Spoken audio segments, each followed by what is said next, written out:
अंतर मन की बात सुने। सीताराम गुप्ता। कोई भी महत्वपूर्ण निर्णय लेना है, कोई क्रांतिकारी कदम उठाना है अथवा कोई नया कार्य प्रारंभ करना है तो प्रायः कहा जाता है कि उसे करने से पूर्व पहले अपनी आत्मा की आवाज सुनो और जानो कि ये ठीक रहेगा या नहीं। अपने अंतर मन की बात सुनो। कोई भी उलझन हो तो दिल जो कहता है वही करो। आत्मा, दिल अथवा अंतर्मन की बात मानकर कार्य करेंगे तो परिणाम अच्छा होगा और सफलता मिलेगी। मैं इस बात से पूर्णतः सहमत नहीं रहा, इसलिए वर्षों इस पर चिंतन करता रहा कि अंतर्मन, आत्मा अथवा दिल की आवाज से क्या तात्पर्य है। यह आवाज कहाँ से आती है अथवा इसका स्रोत क्या है। क्या ये तीनों एक ही हैं अथवा अलग अलग हैं। जहां तक दिल की बात है, वह शरीर का एक भौतिक अंग है जिसे हृदय कहते हैं। हृदय की भौतिक सत्ता होती है, लेकिन मन या आत्मा की भौतिक सत्ता नहीं होती। यदि होती भी है तो आज तक तो उसका प्रमाण नहीं दिया जा सका है। जहां तक मन अथवा आत्मा को समझने की बात है, बड़े बड़े शास्त्रज्ञ भी इसको सही सही नहीं समझ पाते। केवल उपलब्ध शास्त्रों के आधार पर ही इनकी व्याख्या करते रहते हैं। ऐसी व्याख्याएं कई बार परस्पर विरोधी भी होती हैं। इससे प्रश्न और उलझ कर रह जाते हैं। कई बार ये कहा जाता है कि मन की बात सुनो, मस्तिष्क की नहीं। क्या मस्तिष्क की बात भी सुनी जा सकती है? वास्तव में मस्तिष्क की बात सुनी ही नहीं जा सकती, क्योंकि मस्तिष्क का कार्य आदेश देना नहीं, आदेश मानना है। मस्तिष्क सोचने का नहीं, निष्पादन का कार्य करता है। जो हम सोचते हैं अथवा करने का निर्णय लेते हैं, मस्तिष्क उसके निष्पादन में सहायक होता है। जैसे ही हम किसी कार्य को करने का फैसला करते हैं अथवा दृढ़ संकल्प लेते हैं, मस्तिष्क की अरबों खरबों कोशिकाएं, जिन्हें न्यूरॉन्स कहा जाता है, उस कार्य को पूर्ण करने के लिए सक्रिय हो उठती है और जब तक कार्य संपन्न नहीं हो जाता लगी रहती है। इन्हीं कोशिकाओं अथवा न्यूरॉन्स की सक्रियता के कारण हमारे शरीर में अपेक्षित उपयोगी रसायनों अथवा हार्मोन्स का उत्सर्जन प्रारंभ हो जाता है, जिसके कारण हम स्वयं भी कार्य की सफलता के लिए अपना संपूर्ण योगदान देने के लिए तैयार हो जाते हैं। अपितु पूर्ण सफलता की प्राप्ति तक चैन से नहीं बैठ सकते, लेकिन इससे अंतर्मन, आत्मा अथवा दिल की आवाज के स्रोत अथवा महत्व का पता नहीं चलता। पिछले दिनों अचानक रोशनी की एक किरण दिखलाई पड़ी। एक दिन मैं अपने पौत्र के साथ पार्क में घूमने और उसे झूला झुलाने ले गया था। तभी वहां एक विदेशी युवती दिखलाई पड़ी जो अपने 1.25 साल के पुत्र को झूला झुला रही थी। मैंने अनुमान लगाया कि वह रूसी है। मेरा सारा ध्यान उस पर केंद्रित हो गया। जैसे ही उसने अपने पुत्र से कुछ कहा, मेरे मुंह से अनायास ही रूसी भाषा में निकला, अरे आप रूसी हैं? उसने भी मेरी ओर देखा और प्रसन्न होते हुए कहा, हाँ, क्या आप रूसी भाषा जानते हैं? उसके बाद उससे रूसी भाषा में ही बातचीत हुई। मैं 3.5 दशक से भी अधिक समय बाद किसी से रूसी भाषा में बात कर रहा था। मुझे स्वयं पर आश्चर्य भी हुआ कि मैं एकदम रूसी भाषा में बात कर रहा हूँ। लेकिन इसमें आश्चर्य की कोई बात नहीं थी, क्योंकि मैंने 4 दशक पूर्व अच्छी प्रकार से रूसी भाषा सीखी थी। लेकिन जब मैं किसी को जापानी, चीनी अथवा अन्य कोई भाषा जो मुझे नहीं आती बोलते सुनता हूँ, तो ऐसा नहीं होता।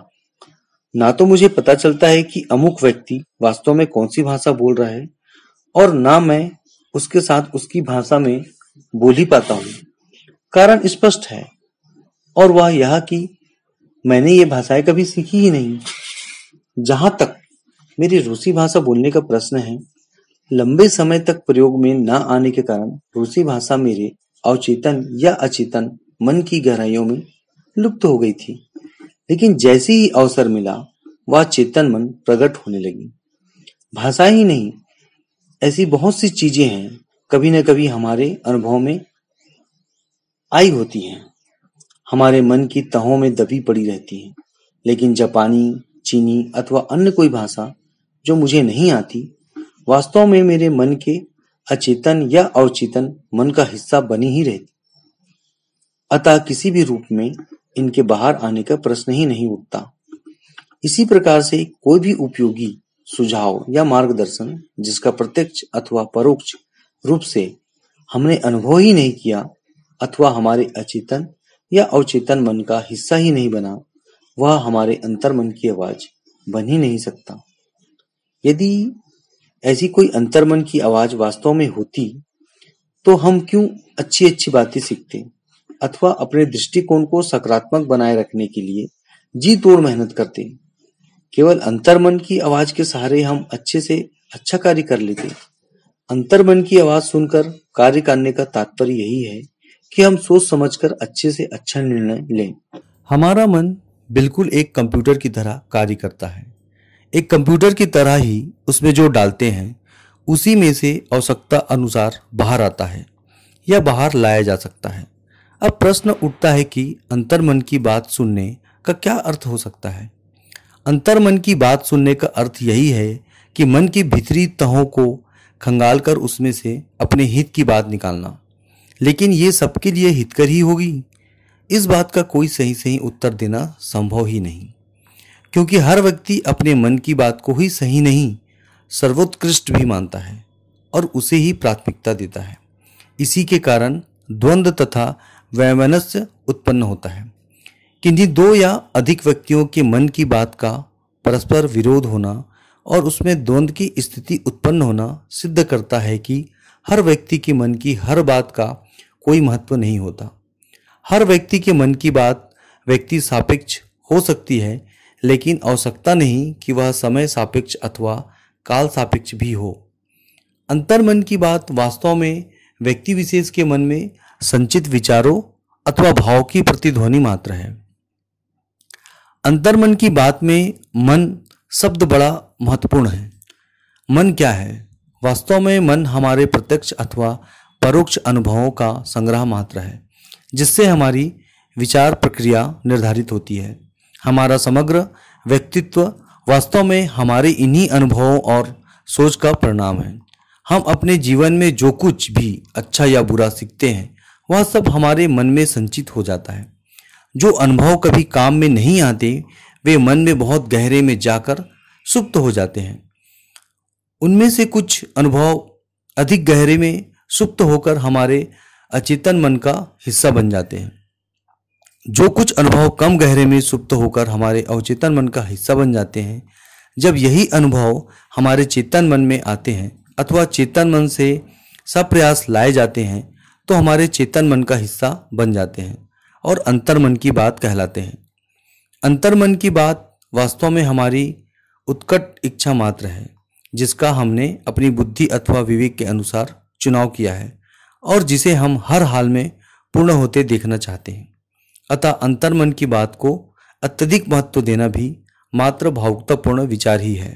अब ये तो आवश्यक नहीं कि हमारे सभी अनुभव अच्छे या बुरे अथवा उपयोगी या अनुपयोगी ही हो। कुछ अनुभव अच्छे हो सकते हैं तो कुछ बुरे भी, लेकिन ये सभी अनुभव हमारे मन की संपत्ति बन जाते हैं। ये संचित अनुभव ही हमारे दिल की आवाज या अंतर्मन की बात होते हैं। जब हम दिल की आवाज या अंतर्मन की बात सुनने की बात करते हैं तो संभव है कि हम अपने निहित स्वार्थों के चलते गलत अनुभवों का चुनाव कर बैठें, जिसके परिणाम स्वरूप गलत कार्य करने को विवश हो जाएं। हम कैसे निर्णय करें कि हमारे मन की बात सही है या नहीं? तो ऐसे में सही या गलत को जाने बिना दिल की आवाज या अंतर्मन की बात सुनने का क्या लाभ? जिस व्यक्ति के मन में केवल अनुपयोगी अथवा नकारात्मक विचार भरे हों, वह कैसे किसी उपयोगी अथवा सकारात्मक विचार का चुनाव कर सकता है? जो व्यक्ति पक्षपातपूर्ण हो अथवा राग द्वेष से भरा हो, तो कैसे उसके दिल की आवाज या अंतर्मन की बात को महत्व दिया जा सकता है? एक व्यक्ति जिसके मन में लालच भरा है, वह कितनी ही दिल की आवाज या अंतर्मन की बात सुने, वह लालच छोड़ नहीं सकता। यदि एक लालची व्यक्ति लालच छोड़ देता है तो उसके दिल की आवाज या अंतर्मन की बात कैसे हुई?